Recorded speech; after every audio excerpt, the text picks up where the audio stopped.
Welcome to GK Facts Tamil.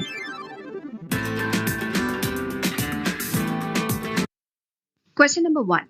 What is made? A plasma screen made of which enables clear viewing of images and videos.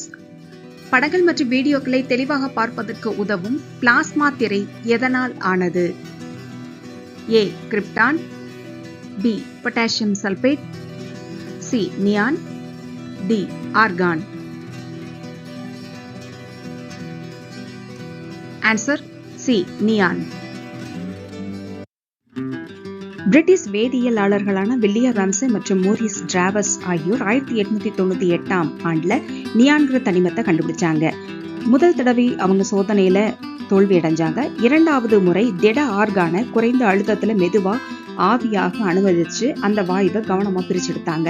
புதிய வாயுவின் மாதிரியே தங்கள் அணு ஸ்பெக்ட்ரோமீட்டர்ல வச்ச போது ஏற்பட்ட பிரகாசமான சிவப்பு ஒளி அவர்களை வீடுகட வச்சது. ராம்சே அவர்கள் புதிய எரிவாயுவுக்கு நியான்னு பெயரிட்டாரு. இது புதியது என்பதற்கான கிரேக்க வார்த்தை நியோஸை அடிப்படையாக கொண்டது. திரவ வடிவில் உள்ள நியான் ஒரு சிறந்த குளிர்பதனமா பயன்படுது. ஆழ்கடல் நீச்சல் வீரர்கள் சுவாசத்திற்காக ஹீலியம் நியான் கலவையை பயன்படுத்துறாங்க. கொள்கலன்கள்ல கசிந்த பாதைகளை கண்டறிய எண்ணெய் தொழிற்சாலைகள்ல நியானை பயன்படுத்துறாங்க.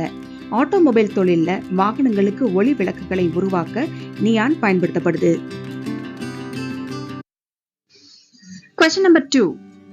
Who first introduced broccoli?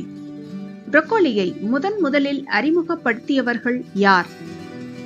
A. அமெரிக்கர்கள், B. இத்தாலியர்கள், C. பிரெஞ்சுக்காரர்கள், D. போர்த்துகீசியர்கள்.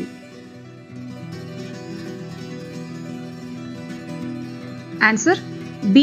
இத்தாலியர்கள். புரோக்கோலியை இத்தாலியர்கள் முதல்ல பயன்படுத்தி அதுக்கப்புறம் அமெரிக்காவுக்கும் அறிமுகப்படுத்தினாங்க. புரோக்கோலி உற்பத்தியில இப்போ சீனா முதலிடத்திலையும் இந்தியா 2வது இடத்திலையும் உலகளவுல 3வது இடத்துல அமெரிக்காவும் இருக்குது. இது ஒரு குளிர்பருவ பயிர் வகை. இந்த காய் பிராசிகேசி குடும்பத்தை சேர்ந்தது. முட்டைக்கோஸ், காலிஃபிளவரும் இந்த குடும்பத்தை சேர்ந்தவைதான். புரோக்கோலியில உள்ள ஆன்டி ஆக்சிடென்ட்கள் இதய நோய்களின் அபாயத்தை குறைக்க உதவுது. இதுல இருக்கிற சல்போராபேன் புற்றுநோய் செல்களின் வளர்ச்சியையும் தடுக்க உதவுது. Question number 3. What does that mean of Avvai? Avvai என்றால் என்ன பொருள்? A. அம்மை, B. அழகு, C. அறிவு, D. தயை. Answer A. அம்மை. கள்ளக்குறிச்சி மாவட்டம் சோமண்டார்குடிங்கிற கிராமத்துல ஒரு வேப்ப மரத்தடியில 8ஆம் நூற்றாண்டை சேர்ந்த கொற்றவை சிலை பல நூற்றாண்டுகளை தாண்டி இன்றும் அது அங்கே இருந்துட்டு இருக்கு. கொற்றம் என்ற சொல்லுக்கு வெற்றின்னு பொருள். வெற்றி தரும் பெண் தெய்வத்தின் பெயர் கொற்றவை. அவ்வை என்றால் அம்மைன்னு பொருள். கொற்றவை என்றால் வெற்றியை அருளும் தாய் அப்படின்னு அர்த்தம். கொற்றவை அச்சம் தரத்தக்க தெய்வம் என்றும் வெற்றி கூறியவள் என்றும் காடு அவளுடைய வாழ்விடம் என்றும் இலக்கியங்கள்ல குறிப்பிடப்பட்டிருக்கு. கொற்றவை பண்டைய சமுதாயத்துல முக்கியமாக தெய்வமா இருந்திருக்கு.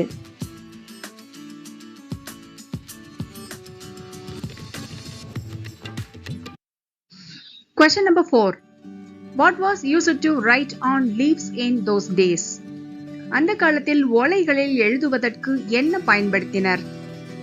A. பேனா, B. எழுத்தாணி, C. எழுதுகோல், D. Pencil. Answer B. எழுத்தாணி. ஆரம்ப காலத்துல பேச்சு மொழியில இருந்து எழுத்து உருவாக தொடங்கிய போது மரப்பட்ட பனை ஓலை, துணி, இலை, உலோகத்தகடு, பாறைகள், பலகைகள் இந்த மாதிரி இடங்கள்ல எல்லாம் உளி, இயற்கை வண்ணசாயங்கள், எழுத்தாணிகள் இதை கொண்டு எழுதினாங்க. ஓலைகள்ல எழுதுறதுக்கு எழுத்தாணிகளை அந்த காலத்துல பயன்படுத்தினாங்க. பேனாவை போன்று பிடிப்பு அதுல இருக்கும். அதுல ஒரு பக்கம் ஓலையில் எழுத கூர்மையான ஆணியும் மறுபக்கம் கத்தியும் இணைஞ்சிருக்கும். கத்தி ஓலைய நறுக்கிறதுக்கு பயன்படும். எழுதி முடிச்ச பிறகு கத்தியையும் ஆணியையும் மடக்கி வச்சுக்கிற மாதிரி இந்த எழுத்தாணிகள் அந்த காலத்துல உருவாக்கப்பட்டிருந்தது.